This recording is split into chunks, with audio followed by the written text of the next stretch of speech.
चारा चराउने ड्युटी छ मेरो। चारा चराउँदैछु, के गर्नु।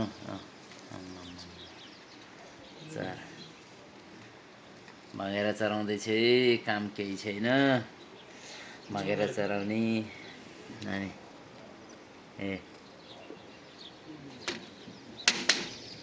भगेर चराउने, यसो आउँछन् बस्छन् फेरि। भगेर चराउँदैछु। तपाईँहरू के गर्दैछ, कसो गर्दैछ? भगेर चराउँछु, बस्छु, काम छैन मेरो।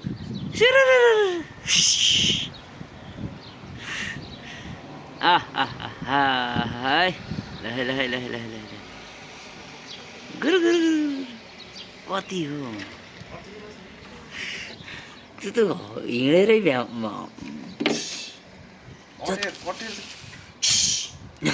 पात भन्नु धेरै छ रुखको पात भन्नु धेरै छ ल भगेर गोरु हल्लाइदिनुपर्छ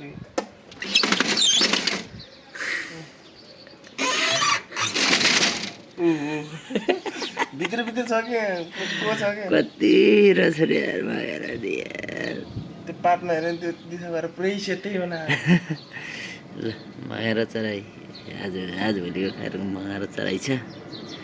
र सबैले हेरेर भगेर चराउनु भयो यता आउनुहोस् ल के छ है त गाइजहरू।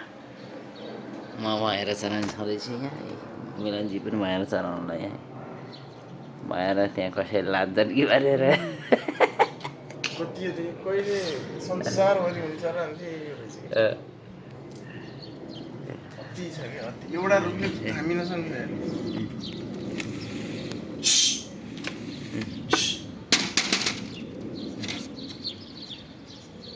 कता ठुङ्ने आउँछ जस्तो गर्छ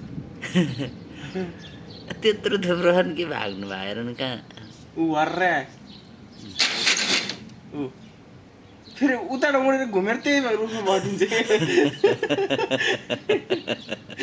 त्यही रुखमा रम्ला र त्यही बसिदिन्छ उडेर यार हेर्नु झन यस्तो अटेरी छ बच्चा बच्चा जस्तो देखिन्छ नि सिसानो अहिले त कला तरिकाले उड्यो ल है त मिलनजी भएर हेर्दै हुनुहुन्छ यहाँ सेट फेरि त्यहाँ फर्केर त यहीँ आउने नि उनी एक राउन्ड लाउनु यहीँ आएर बस्नु है ल भएर चलाउनु पर्छ।